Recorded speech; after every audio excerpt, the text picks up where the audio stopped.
അങ്ങനെ ജാൻവിയും മുന്നാബായിയും ജാൻവിയുടെ അപ്പൂപ്പനും അപ്പൂപ്പൻ്റെ കൂട്ടുകാരും എല്ലാം ഗോവയിലേക്ക് ട്രിപ്പിന് എത്തുകയാണ്. അവിടെ വെച്ച് ജാൻവിയുടെ അപ്പൂപ്പൻ്റെ കൂട്ടുകാരനായ ഓംവിയും ഓംവിയുടെ കൂട്ടുകാരിയായ ടീനയുമായിട്ടുള്ള കല്യാണവും അവർ നടത്തുന്നു. ഇതിനുശേഷം മുന്നാബായി അവിടെ വെച്ച് ജാൻവിയെ പ്രപ്പോസ് ചെയ്യാൻ തീരുമാനിക്കുകയാണ്. പക്ഷേ പെട്ടെന്ന് തന്നെ ജാൻവിയുടെ ഫോണിലേക്ക് ഒരു കോൾ വരുന്നു. ജാൻവി ആ ഫോണിലൂടെ അറിയുന്ന കാര്യം ഇതാണ്: ജാൻവിയും അപ്പൂപ്പനും അപ്പൂപ്പൻ്റെ കൂട്ടുകാരും എല്ലാം താമസിച്ചിരുന്ന ജാൻവിയുടെ ആ വീട് ആരോ കയ്യേറിയിരിക്കുന്നു. ഇതുമാത്രമല്ല, അവരുടെ വീട്ടു സാധനങ്ങളെല്ലാം തന്നെ ആ വീടിന് പുറത്തേക്ക് എടുത്ത് ഇട്ടും കഴിഞ്ഞെന്ന് ജാൻവി അറിയുന്നു. ഇത് അറിഞ്ഞ ഉടനെ തന്നെ മുന്നാബായി സർക്കീട്ടിനെ വിളിച്ച് കാര്യം അന്വേഷിക്കുന്നു. അപ്പോഴാണ് മുന്നാബായി ആ കാര്യം അറിയുന്നത്. അത് ചെയ്തത് സർക്കീട്ട് തന്നെയാണ്.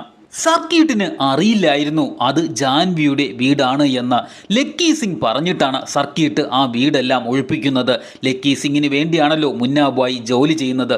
ജാൻവിയെ മുന്നാബായി സ്നേഹിക്കുന്നത് കൊണ്ട് മുന്നാബായിയുടെ അടുത്ത് ജാൻവിയുടെ വീട് ഒഴിപ്പിക്കാൻ പറഞ്ഞാൽ മുന്നാബായി കേൾക്കില്ല. അതുകൊണ്ടാണ് ജാൻവിയെയും കുടുംബത്തിനെയും കൊണ്ട് മുന്നാബായിയുടെ അടുത്ത് ഗോവയിലേക്ക് ട്രിപ്പിന് പോകാൻ ലക്കി സിംഗ് പറയുന്നതും. അവർ ട്രിപ്പിന് പോയ അതേ സമയം നോക്കി ലക്കി സിംഗ് സർക്കീട്ടിനെ കൊണ്ട് ആ വീട് ഒഴിപ്പിക്കുകയും ചെയ്യുന്നു.